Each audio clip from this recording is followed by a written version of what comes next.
Eu vou colocar aqui um vídeo do Paulo Pimenta. Essa é fresquinha, hein, Adriles? Essa é fresquinha, Pavanato.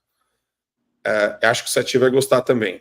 Ele quer perseguir os envolvidos no 8 de janeiro. Vejam o que ele fala a respeito do 8 de janeiro. Daí eu quero ver a opinião de vocês. Às vezes, gente, a irresponsabilidade criminosa de quem patrocinou e organizou e financiou esse ato criminoso. Imaginem vocês, cara que está aqui em Brasília, se o chefe de qualquer um dos poderes tivesse autorizado a abrir fogo quando os poderes foram invadidos. Porque isso é um protocolo internacional. Não? Um bando de pessoas, né, passam a quebrar a Suprema Corte. Lá nos Estados Unidos morreram quantas pessoas no Capitólio? 6, se eu não estou enganado. Além de vários outros feridos. É isso que eles queriam, gente. Imagine que crise nós teríamos mergulhado nesse país por irresponsabilidade dos criminosos que se negaram a aceitar o resultado da eleição e levaram o país à beira do precipício. É por isso que não pode haver qualquer pacto de impunidade. Aqueles que atentaram contra a democracia precisam pagar pelos crimes que cometeram, até para que isso sirva como exemplo. Eu fico chocado com esse tipo de declaração, Pavanato, porque o cara, ele inclusive mente a respeito do que aconteceu nos Estados Unidos. Uma manifestante desarmada levou um tiro, salvo engano, na cabeça ou no pescoço, e ela morreu na hora por conta da polícia legislativa lá do Capitólio. E foi a única morte que teve, inclusive investigaram, não lembro do desfecho dessa investigação com relação ao policial que cometeu esse ato. Para mim, foi um homicídio, né? Um homicídio absurdo. E o resto foi tudo morte natural. O cara que morreu do coração, o cara que morreu... E se você olhar os vídeos que os americanos abriram agora, do Capitólio também, foi absolutamente um negócio, assim, não foi nada, no sentido que também eles quiseram dar aqui no Brasil, né, de golpe de Estado, né? Então, você vê que os caras, eles não conseguem sair dessa mania de mentir, eles vivem da mentira e da mitomania com uma espécie de norte. A bússola moral deles é a mentira. O que o Paulo Pimenta faz é uma tentativa de relativizar a atuação do Estado, dizendo assim, é normal o Estado atirar nas pessoas se elas tentam invadir, é normal. Por quê? Porque daí ele consegue criar no imaginário público de que se acontecer é tranquilo.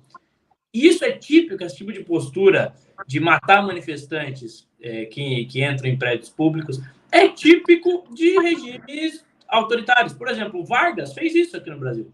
Não sei se vocês... E foi muito pior. E no caso do Vargas, os invasores eram ainda piores, né? Porque estavam armados. Tentaram invadir o palácio e os soldados do Vargas executaram as pessoas. Em outros regimes, coisas parecidas já aconteceram.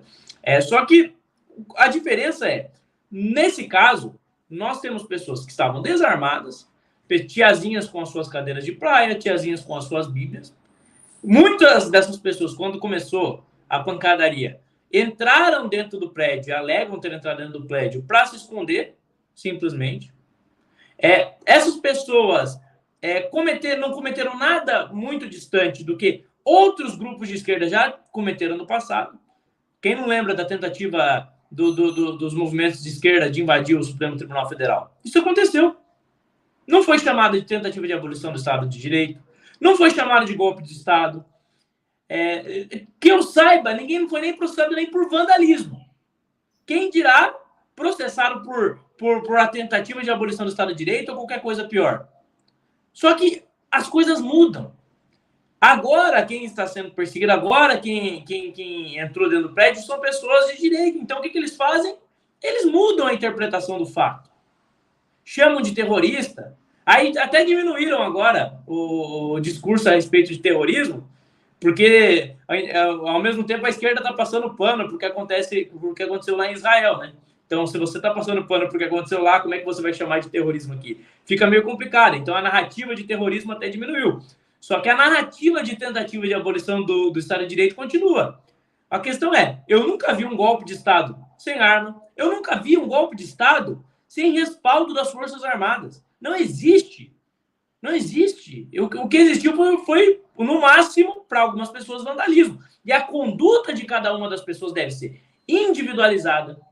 Essas pessoas nem mesmo poderiam estar presas, porque o processo já começa viciado. Quando uma pessoa é presa, em 24 horas, ela tem que ter audiência de custódia. Isso não aconteceu. O que teve foi um simulacro de audiência de custódia, de forma coletiva, absolutamente arbitrária. Não à toa que pessoas inocentes ficaram presas. O direito dessas pessoas foi violado porque elas estão sendo julgadas pela esfera que não é competente, elas não têm foro privilegiado, deveriam ser, os processos dessas pessoas deveriam ir para a primeira instância. Ou seja, o que nós temos é um estado de exceção. Um Estado que cria medidas excepcionais à revelia da lei. Isso não é democracia. Isso foge de qualquer conceito de democracia. Eu desafio alguém a me mostrar algum jurista clássico, algum autor clássico, algum teórico que dê respaldo para um tipo de arbitrariedade desse e que não seja alguém autoritário.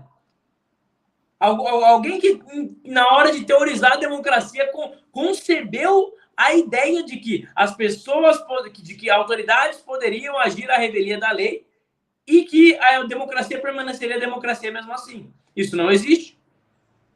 Então, quem faz vista grossa para isso, quem passa pano para esse tipo de abuso por parte do Supremo Tribunal Federal, com a justificativa de que é para defender a democracia, está atuando exatamente contra a própria democracia que diz defender. Se você passar... O que é pior? Uma tiazinha que entra com a sua cadeira de praia dentro de um prédio público ou um ministro do Supremo Tribunal Federal que não respeita a lei? O guardião da lei que abandona o dever moral de defesa da lei. O que é pior? O que mais ameaça a democracia? Quem tem mais poder? Qual decisão tem mais impacto em abalar as estruturas democráticas do nosso país? A conclusão é óbvia. E só quem está defendendo as posturas autoritárias por parte da justiça e por parte do governo Lula, só quem está passando pano para isso são pessoas que não defendem a democracia. Democracia, para eles, é uma palavra vaga, sem sentido e com a qual eles não têm o menor compromisso. E eles usam essa palavra apenas como justificativa de seus atos autoritários. Pergunta, eu desafio vocês. Pega um petista que defende as posturas do Supremo Tribunal Federal e pergunta: o que é democracia? Pergunta. E peço para ele te explicar o que é democracia para ele. Ele não vai saber justificar. Ele não vai saber defender, porque para ele, democracia não tem significado algum.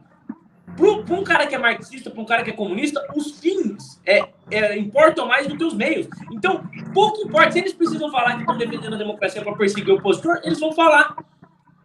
E eu deixo aqui o desafio. Pega um petista que você conhece, alguém que discute com você de vez em quando, e pergunta para ele o que é democracia. Ele não vai saber definir, porque o que eles defendem não é democracia.